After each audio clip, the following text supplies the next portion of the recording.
Duncan and the Blank Pages, inspired by true events.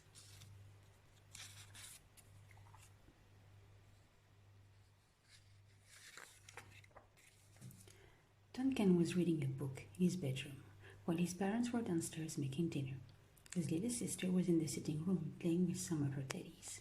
She was reading them fairy tale books and wrapping them in small blankets. Duncan never understood why her teddies liked being read about fairies, as all he would rather tell his teddy stories about dragons and sports cars. It was getting dark outside, so Duncan got up to switch on the lights.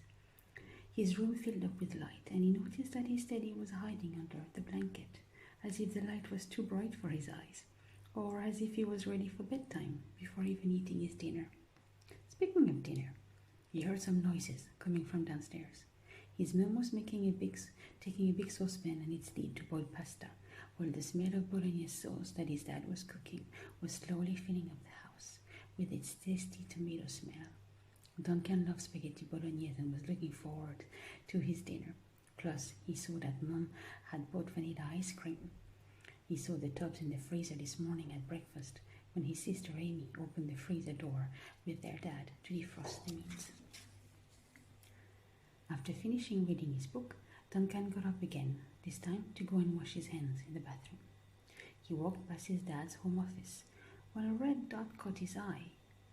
There was no other lights in the office, so he wondered what this red light could be. As he entered the room, the light started to flash slowly. Duncan walked towards it, and the light kept on flashing.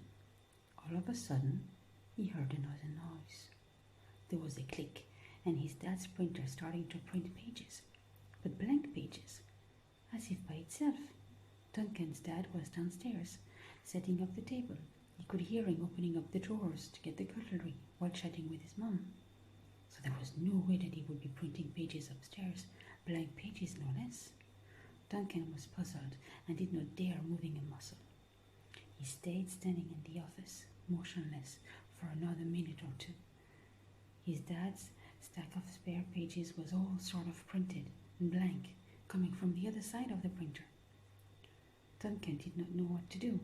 He kept looking at the pages that got empty printed by themselves and at the little red dot that was still flashing, as if it was winking at him. Because Duncan didn't know if his dad would be cross at him if he was to tell him that his printer paper got printed by itself, Duncan decided to put the pages back into the printer feeder. He gathered all the pages and tried to stack them together as neatly as he could, but it was not easy. It seemed like the pages did not want to go back on to their original position. They kept on shuffling, moving, falling, despite Duncan doing his best to stack them by holding a bunch of pages together and tap them on the desk. He was about to give up with the neat stacking when he noticed that a few pages were almost out of the pile, sticking out a bit. Puzzled, Duncan carefully took them out of the pile, very slowly, using only his right thumb and index finger. He pulled them one by one and piled them on the desk. He put the big pile of blank pages back into the printer feeder and tried to look more carefully at the pages that he had pulled out. Because it was still dark in the office, he took the pages in his hands and walked out of the office on his tippy toes back to his bedroom. Back in the safety of his bedroom, he placed each pages flat on his bed. His teddy was still tucked under the blanket, unaware of what just happened. Duncan decided to examine each page in detail, as this mysterious printing was very mysterious. He leaned closer to each page. He almost had his nose on the paper, but he could see nothing. He heard Amy laughing downstairs. This startled him a bit, as there was no other noises upstairs. Duncan went back to his pages. He decided to flip them to the other side. He did not know what to expect by turning the blank page, but it was worth a try. Once again, he carefully turned each page between his thumb and index finger. Once again, he leaned forward and almost touching the pages with his nose to make sure that he would be scanning them in full. And there it was, in the middle of each page. There was small letters printed in very pale yellow. Duncan read them all, but they did not make any sense. They looked like random sets of letters put together. He scratched his head and realized that the printer had printed the pages in random order, as if to send him a secret message, a sort of anagram, but long enough to be a full sentence. He struggled for a while to put the pages in what he hoped to be the right order. He kept on trying different combinations, as he was not sure if the sentence that he reassembled was right. It simply could not be right. He was hoping it was wrong, but the only sentence that made sense from the anagram was, "Curiosity killed the cat." And the only cat he could think of was his own cat, Bidon, a fluffy grey cat that the family adopted last Christmas, who loved nothing but take naps on the couch while they were watching DVDs on Saturday afternoons, and who enjoyed drinking his milk from his potion bowl. As quickly as he could, Duncan jumped on his feet and rushed down the stairs. Out of breath, he asked Amy if she had seen Bidon today. "No," she replied, "not since I'm downstairs reading to my teddies." "Where can he be?" asked Duncan, with some panic in his voice. "He can't be far, don't worry," answered Amy. Duncan tried to stay calm, as he did not want to tell Amy about the printer, the red dot, and especially about the mysterious message in the yellow letters. "Duncan, Bidon is outside," cried Diet from the kitchen. "I opened the back door when we started cooking, and he immediately walked past me to go to the garden." "Okay, thank you, Dad," replied Duncan. He was once again trying to sound worried. Not to sound worried, but it was hard to pretend to act normal, while all he wanted to do was to rush to the garden and call for Bidon. So, as casually as he could, he walked to the kitchen. His mum was still cooking. Dad was sitting at the table reading his Cars magazine. The plates, cutlery, and glasses of water were on the table. Dinner would be ready soon, and Duncan wanted to find Bidon as soon as possible. 5 more minutes and the pasta will be done, Mum said. "Are you okay, Duncan? You look funny. Do you need to go to the toilets or something?" "Something," he mumbled to himself. "No, Mum," he answered, laughing nervously. "I'm fine. Toilets can wait. I just need to go to the garden. For a while, we'll be done. For fresh air," he quickly added. "As you wish. Enjoy the fresh air. Before dinner, so." Duncan smiled at her, still trying to act normal. He then casually walked towards the back door. It was a straightforward walk, just 5 or 6 steps to make. He had done that so many times before, and even more often since Bidon had been living with them, each time the cat needed to go outside to pee. But for some reason tonight he thought that those few steps were the most difficult ones to make right now. He pulled himself together and kept on walking towards the back door. He put on his runners that were on the floor. There was a blurred window pane on the door, so you could not see the garden at all from the kitchen. Duncan could just about make out the shape of the street lamp that was behind the garden wall. He pushed open the door handle, holding his breath.